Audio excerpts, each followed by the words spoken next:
jenengan ngedepi orang kayak gitu Pak, dikit-dikit marah dari tamu-tamu yang kayak gitu? Oh, saya senang Bu. How to deal? Iya, jadi how to deal with them, bagaimana mengurangi emosinya mereka Bu. Jadi pada saat mereka ketok-ketok piring nasi itu Bu, saya tidak panik, saya malah joget-joget Bu. Jadi pas ketok-ketok, Nggak jadi marah? saya joget, ya, saya gini-gini. Loh, Pak kok joget? Wah, Bapak lagi bikin musik, saya joget. Nah, saya bilang. Nah, Pak Roy, selama setahun ini kayaknya jenengan gencar banget mengadakan event ya Pak di Dava Mbak. Biar apa Pak? Ya, jadi begini Bu. Kan kalau orang Indonesia bilang tak kenal maka tak sayang. Betul ya? Iya. Terus pertama saya nyampe di sini di Semarang, saya survei, saya keliling. Kenapa sih hotel saya tidak seramai hotel lain?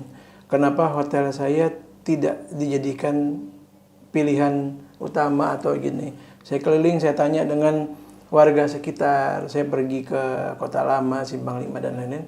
Saya tanya, Pak, tahu nggak di Semarang ada Hotel Davam? Nggak tahu. Dengan observasinya sampai segitunya ya Pak?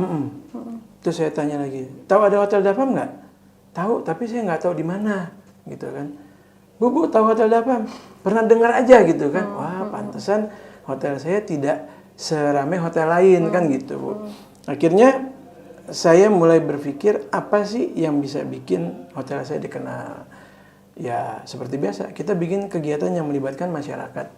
Nah, tahun ini kan sebenarnya tahun sebelumnya juga lari itu menjadi suatu kegiatan yang terjangkau untuk semua masyarakat. Tidak perlu alat khusus, tidak perlu ada biaya yang besar seperti olahraga lain atau ada waktu tertentu kan gitu. Kalau lari kan anytime kita bisa. Jadi oke, saya akan bikin lari, tapi lari apa yang bikin orang itu bisa langsung, kok ada sih gitu kan. Karena kalau saya cuma bilang fun run Davam, normal Bu ya, kayak basic fun run Semarang normal. Terus saya cari, wah nggak apa-apa deh, saya dibully sama orang nggak masalah.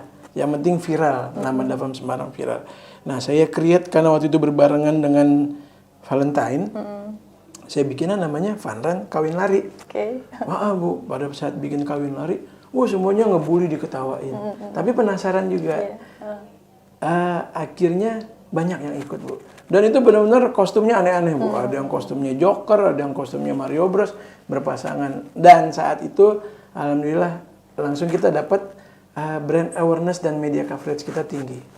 Gitu. Setelah itu cuma waktu event yang pertama kita kan belum dapat respon dari orang-orang besarnya Semarang karena mungkin eventnya biasa-biasa aja. Tapi karena yang ikut waktu itu rame, membludak dan jadi ikon Bu.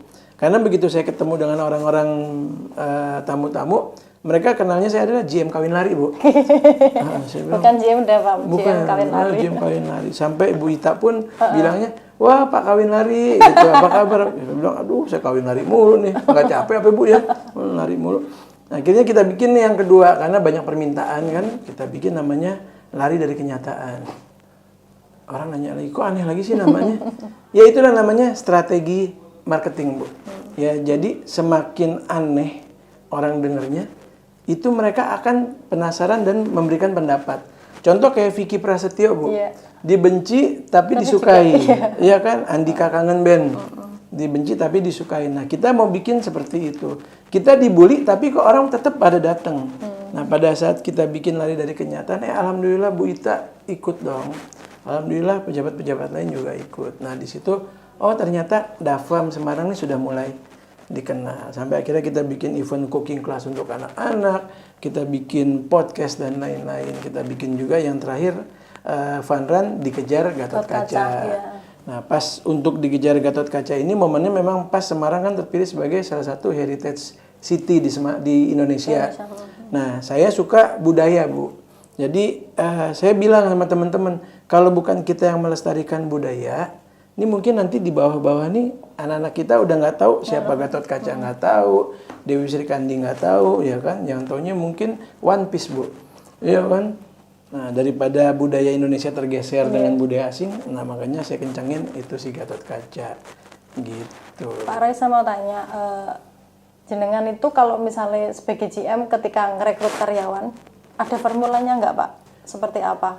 Oke, jadi Pertama tergantung posisinya ya Bu, ya posisi yang dicari. Contoh kalau misalnya saya perlu orang di posisi depan seperti resepsionis atau GRO, saya harus cari orang yang nggak berhenti, nggak bisa diem Bu. Jadi ngomong mulu, cerewet. Nah itu yang saya cari kriterianya seperti itu.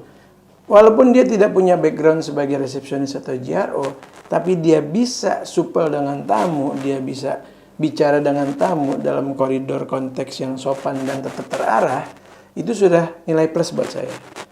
Jadi pada saat saya bicara sama dia, dia membalikan perkataan saya, membuat saya menarik, tertarik dengan kata-kata dia, udah nilai plus.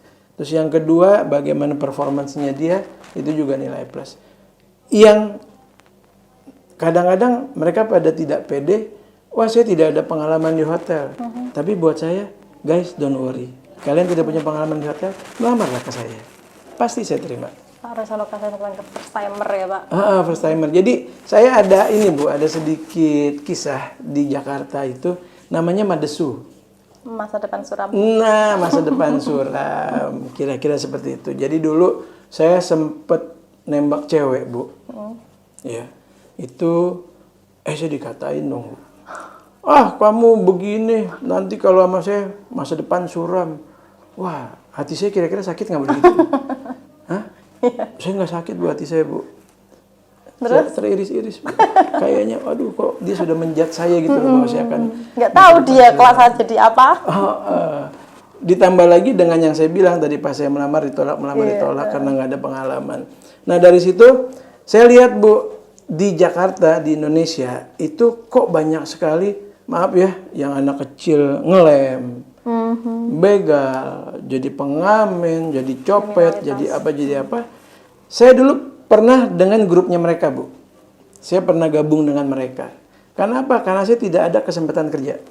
Akhirnya saya nyari teman, nyari komunitas yang bisa nerima saya dengan segala macam kekurangan saya. Nah kita cari temen, ya udah sama-sama gembel. Ternyata gembel anak-anak yang seperti itu Bu, bukan karena mereka pengen, tapi karena tidak dikasih kesempatan. Jangankan yang tidak lulus SMP atau SMA, yang sudah lulus kuliah aja susah kerja Bu. Bagaimana yang tidak lulus SMP? Nah di situ akhirnya saya pada saat saya bekerja sebagai GM, saya minta izin ke owner dan minta izin ke pihak-pihak terkait. Saya akan merekrut anak-anak yang justru tidak lulus sekolah untuk bagian belakang seperti steward, public area, laundry attendant, security. Saya akan pergunakan anak-anak ini Bu. Saya mau kasih kesempatan sama mereka. Berdayakan mereka. Betul Bu. Jadi waktu saya di Grand Davam Banjarbaru itu saya pergi ke RT. Saya tanya sama Pak RT, Pak, mana warga Bapak yang sudah usianya cukup untuk bekerja, tapi tidak lulus sekolah? Jenengan langsung ke Pak RT? Langsung. Nyari anak yang putus sekolah? Betul. Tolong kumpulin, ketemu saya di Hotel Davam, saya mau lihat. Jadi waktu itu proyek saya dapat sekitar 8 orang. Saya pekerjakan 8 orang itu, ada yang di steward, ada yang di public area, ada yang di area lain lah, yang di back office. Nah dari 8 orang ini sisa 4 Bu, karena yang 4 ternyata mentalnya tidak cukup kuat untuk kerja. Sisa 4 ini mereka kerja. Alhamdulillahnya Bu, mereka sekarang sudah bisa punya rumah, sudah bisa sekolahin adik-adiknya, sudah bisa nyenengin orang tuanya. Yang tadinya mereka itu anak pang, cek-cek gitu Bu, yang ngelem, terus yang tadinya kerjanya cuma parkir-parkir yang cuma gitu. Akhirnya saya kasih kesempatan. Dan bukan cuma di situ aja Bu, di tempat-tempat lain saya juga tawarin untuk teman-teman anak muda Indonesia yang tidak lulus sekolah tapi harus punya semangat kerja, ayo monggo. Kalau pelamar nih Pak, pelamar datangkan jenengan, attitude seperti apa yang jenengan langsung ini nih kayak gini? Ya. Oke, jadi pertama sopan Bu, karena kita orang Indonesia kan tingkat kesopanannya tinggi. Kedua, mau tidak mau dia nanti akan ketemu tamu. Kalau dia tidak sopan, susah. Gitu. Setelah sopan, jujur. Gitu. Kalau dia tidak jujur, buat apa kita terima? Gitu. Makanya tingkat pendidikan untuk saya tidak terlalu penting. Yang penting adalah sopan, jujur, rajin, dan mentalnya harus kuat. Gitu. Kalau yang yang trending di sosial media, misalnya anak Gen Z itu baru lulus kuliah minta gaji besar. Ah, itu sering tuh, Bu. Kayak gitu. Sering. Karena anak Gen Z kayaknya, aku nggak ngejudge ya. Cuma bayangan tuh gitu. Betul. Kayak itu gimana? Oh, gampang, Bu. Jadi waktu itu ya saya buka lowongan bar manager waktu saya di Makassar. Jadi ada anak ini baru lulus kuliah sekolah perhotelan internasional. Datang langsung mau ngelamar jadi bar manager. Saya bilang, kamu baru lulus sekolah loh, baru lulus kuliah. Kok mau jadi bar manager? Oh ya dong Pak, tempat kuliah saya kan internasional, hotel school. Wah, oke. Saya trainingnya di Hotel Bintang 5 di Bali. Oh, oke. Baik, kalau mau jadi bar manager, saya tanya kamu tentang pengetahuan bar, boleh ya? Iya. Saya kasih kamu 2 pertanyaan itu bisa jawab, saya angkat kamu. Saya kasih 2 pertanyaan itu, Bu. Pertanyaan sangat mudah, tidak bisa jawab. Apa? Jadi kalau di bahasa bar ya Bu ya, itu ada. Saya tanya, apa bedanya martini dry dan dry martini? Gitu. Dia bilangnya sama, padahal itu beda. Martini dry itu adalah jenis minuman, dry martini adalah jenis koktail. Gitu. Kemudian saya tanya lagi, kalau tahu bir Corona, jadi bir Corona itu kan selalu pada saat minum dia pakai jeruk lime itu di bibirnya, ditutup botolnya kan. Saya tanya, kenapa pakai itu? Oh iya Pak, itu cuma karena buat rasa aja gitu. Sejarahnya kamu tahu nggak? Nggak tahu, berarti gagal tuh Bu. Saya kasih tahu, kenapa Corona itu ada itunya. Di Meksiko itu kering, suhunya kering. Kalau kering itu banyak lalat. Nah makanya dulu orang Meksiko pas minum bir, baru buka lalat ngumpul. Nah mereka cari cara, gimana caranya supaya lalat tidak ngumpul. Ditaruhlah lime. Nah, lime lalat tidak ngumpul. Yang ngumpul para istri-istri, Bu. Karena suaminya nggak kerja, minum bir mulu gitu. Nah, jadi 2 hal itu bukan saya permalukan lah ya. Saya tunjukin ke mereka bahwa sekolah kalian itu tidak menjamin skill kalian gitu loh. Jadi kalau kalian pengen langsung yang tinggi, pastiin bahwa kalian punya knowledge-nya, kalian punya skill-nya. Tidak hanya bahwa alma mater, tidak hanya bilang, sorry guys, I'm coming from good reputation hotel. No. Gitu. Artinya mengawali jenjang karir dari yang benar-benar bawah itu perlu ya Pak? Betul, jadi harus ngalamin perihnya, harus ngalamin serunya, harus ngalamin bodoh-bodohnya, harus ngalamin kehebohannya gitu. Jadi tidak ada yang namanya semuanya bisa langsung instan. Karena pada saat dia ada masalah, belum tentu dia bisa menyelesaikan. Nah kalau menurut seorang GM attitude yang langsung jenengan blacklist ini nggak masuk gitu. Itu seperti apa yang jenengan nggak suka banget? Oke, jadi yang pertama pada saat ketemu saya manggilnya Mas. Oke.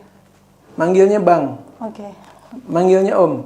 Nah itu yang pertama, udah nggak lolos karena Kenapa, dia Pak? sama saya nih calon atasannya aja udah tidak respect.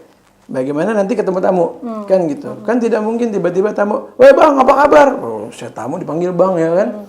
Itu pertama. Kedua, dari gestur tubuhnya pada saat saya interview dia, gestur tubuhnya itu kayak semacam apa sih, cuek, menantang atau kayak merendahkan. Nah itu udah pasti nggak lolos. Sama ketiga, overconfident Bu, gitu, terlalu pede seperti yang tadi. Begitu ini nggak bisa apa-apa. Itu sih Bu. Sering tapi Pak? Banyak banget. Mungkin jenengan pasti dengan pengalaman segitu lama, pasti kan sering juga menghadapi orang-orang pelamar baru yang pengen bergabung ke tempat jenengan. Betul Bu, banyak. Ada yang orangnya pendiam, ada yang orangnya ceria. Kalau saya lebih senang ke orangnya sopan tapi ceria Bu. Jadi kalau orang ceria kan bisa dibilang bapernya sedikit Bu. Karena kayak saya kan senangnya kan suasananya, ayo kita suasana ceria. Supaya apa? Tamu ini merasakan vibe-nya Bu. Di saat kita hati senang, tamu itu pasti kan ke bawah suasana. Terakhir Pak Roy, next-nya Davam mau ada terobosan apa? Oke, insya Allah di bulan November ini Davam Semarang akan ada konser musik Bu. Ya kalau hotel lain mungkin manggil Sheila on Seven, ya kan. Terus Noah, Dewa 19. Kalau ini saya siapa? Coldplay? Dangdut. Jadi campur sari sama koplo. Artis dangdutnya artis dangdut lokal, tapi sudah internasional Bu. Wow. Jadi ada salah satu finalis KDI, terus ada juga pedangdut yang lagi viral secara sosmed. Nah itu, tapi kita tidak jual tiket Bu. itu hanya untuk khusus undangan. Oke. Jadi pastikan gimana caranya kalian bisa dapat undangannya dan itu free. Makanannya Gimana tuh Pak? luar biasa ya. Gimana itu? Caranya follow terus sosmednya Wah, Dafam Semarang. Di situ nanti akan ada clue-cluenya bagaimana caranya bisa dapat undangannya gratis dan dijamin insya Allah acaranya seru. saya pantengin terus berarti ya Pak Oh sosmednya iya, Dafam ya? pantengin terus Bu. Pokoknya jangan mandi, pantengin terus. Jangan makan, jangan minum. Oke. Gitu.